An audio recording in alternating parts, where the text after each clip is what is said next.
Hey everyone, welcome to my channel, Don't Look Back Here. This is a new series that I'm starting, which will dive into the development of Identity V starting from the game's launch. Why are some players able to reach the top of the leaderboard? Why were the SS costumes released? Why is it so hard to balance the characters?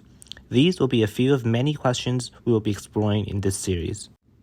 But before we start, if you think you'll be interested in this type of content, consider subscribing to my channel. I'm almost at 200 subscribers with only 2 uploads, which is insane. And it would be awesome if you can help me break the YouTube algorithm by making me hit 1,000 subscribers before 10 uploads. Anyway, let's get into the video. The CN server of Identity V officially launched on the 2nd of April 2018, but the memories of most players from that time would probably skip right to COA 1. But why was it held? Why could it be held?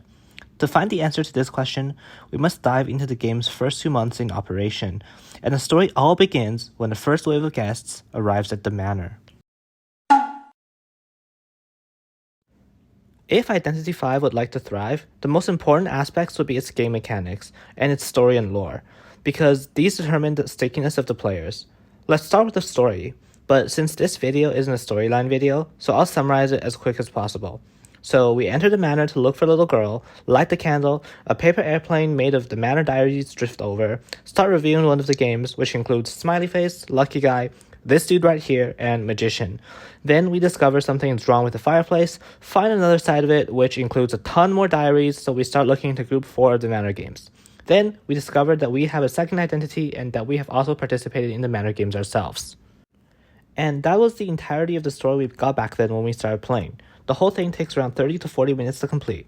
I can't deny that as a starting point for what a new player needs to know, it wasn't bad at all. But if you view it from today's perspective, that was almost all the story we got, and we won't be getting a major update for around another 3 years. So with that, I don't know if I can even give it a pass, not to mention a high score, because remember, this is a story shown to new players, and it includes one goal from the developers: quickly let the players learn how to play the 1v4 style game. This means that nothing that happened in the story we just went through has actually happened. The most obvious part is, of course, Smiley Face and Magician are not in the same game. Now, the story is very important because it's trying to achieve 2 things. The first one being to attract players and keep players interested. We won't talk about the second thing for now, but here's one final question. Why didn't Dead by Daylight enter the Chinese market?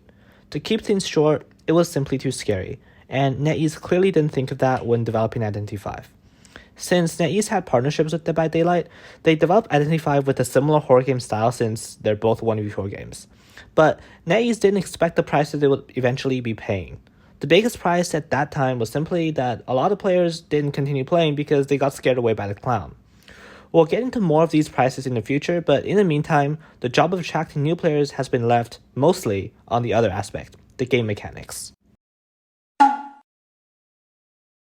Is the asymmetric nature to Identity V good or bad? Some people think it's good, because there aren't many similar games out there, making it less replaceable. But at what cost? Before moving on, let's answer one question. Why is hacking not allowed in games? Yeah, it breaks the game balance and makes it unfair. And the most important thing for game developers to do is to keep the game balanced. That's obvious, right? While asymmetrical games have less competitors, symmetrical games are just easier to balance. That's because one adjustment will affect both sides in symmetrical games, but if you make an adjustment in an asymmetrical game, with one adjustment, there will be one side that gets benefited, while the other side have a harder time in game. Yeah, making some minor adjustments are probably okay, but making larger adjustments would cause the players from the affected side to be unhappy. And if the developers listen to these players, this will cause discontent from the other side. This puts the developers into a very awkward position right here. That's because asymmetrical games aren't balanced to begin with, and therefore cannot be maintained at an absolute balance. It can only be kept at a relative balance. What if they fail with even that though? Well, that would result in one side getting extremely long queue times. This is not always because the game is not popular, but if one side gets too OP, why would anyone want to play the other side? And if things get a step further, players might come out and try to maintain the quote-unquote balance themselves by clashing against the game order in organized groups, which we will get into the future. The takeaway here is that if this reaches a certain point, then there will be no point to keep this game in operation anymore. But why didn't any of that happen in 2018? because the more characters there are, the effort needed to keep things at a balance just increases significantly, while the balance level lowers. And here, some lower tiered players might be asking, if it's at a balance, then why would I lose all the time when I play survivors? Most IDV players have probably all experienced this when they just started playing. While it's so difficult to get a win as survivors, everything seems to be so easy when they try playing Hunter, and they thought that they were meant to be a top Hunter, but once they reached Crocodile or Saber, they seem to not be able to get wins all of a sudden. So why is that? Here we bring up the Venn-Diagram Model. Within this model are 3 different thinking templates: the Survivor Thinking Method, Hunter Thinking Method, and Player Thinking Method. The first 2 means whatever the player needs to do to win while playing that specific faction in an objective way. And the latter just means what the player actually did in game. And after understanding these concepts, we represent them using a Venn diagram. As shown in the diagram, the more the 2 circles overlap, the higher the chance of winning. So, if we want to win, we just need to do less of what shouldn't be done and do more of what should be done. This diagram can illustrate many situations we may encounter, such as throwing, simply being bad, or beating up the Hunter too much without decoding. Alright, let's go back to the original question. Why is it so hard to win as survivors in low tiers? The reason for that is low tier survivor teams are made of 4 different players' individual thoughts. And since there are so many things survivors can do in the map, new survivors often don't know what is considered correct if they want to win. So with lots of innovative ideas that end up being wrong, it is often difficult to make their Venn diagram a concentric circle. While Hunter players, since they're playing individually, there's a much higher chance that their diagram would represent more of a concentric circle since they know exactly what their goal is, which is to eliminate survivors. So all they need to do is to chase after survivors when they see one. This means that the survivors not only have to improve their skills, but also learn what the right things to do are, while the Hunter only needs to improve their skills. This is why new Hunter players would find it so challenging to beat survivors who are starting to kind of learn what they need to do. So what are the correct things to do, you ask? Well, that's a topic to discuss in COA. If the Persona web didn't exist, Identity V wouldn't be having any of the esport events we see right now. And the developers definitely take the Persona web very seriously. Why is that? Well, as I mentioned earlier, there'll always be debates between the 2 factions in an asymmetrical game.